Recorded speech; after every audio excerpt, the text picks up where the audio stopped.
দেখতে পাচ্ছেন বন্ধুরা, এইখানে কিন্তু 3 ফেজ কানেকশন এসে গেল। আপনাদেরকে দেখাচ্ছি এই 3 ফেজ কানেকশন। এইখান থেকে এই যে ঘরটি আছে, এই ঘরটি হচ্ছে ম্যাচ ঘর এবং জেনারেটর ঘর।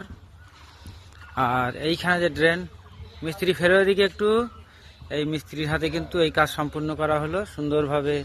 তিনি এই নেট প্লাস্টার করেছেন। এটা কিন্তু ড্রেন লাইন, কুলিং প্যাডের ড্রেন লাইন। তো যারা এসি ফার্ম করছেন তারা সবাই বুঝতে পারবেন বিষয়টা কেমন। দেখে নিন কিভাবে করতে হবে। সুন্দর হাতের কাজ, আপনি নিজেই দেখতে পাচ্ছেন যে কত নিখুঁত কাজ করেছে। তো এইভাবে এই কার্যটা চলছে। এইখানে একটা স্ল্যাব দেবে, যার কারণে এই জায়গাটা একটু ওপেন আছে। এটা জলের ট্যাঙ্কি। আর ওই দিক থেকে এরকম উপরটা যা আছে, বর্ষা হচ্ছিল বলে পেপার দিয়ে রেখেছে। তো এবারে কি হবে, আমি যেখানে হাত দিচ্ছি ফলো করবেন। এটা কিন্তু কুলিং প্যাড বসবে।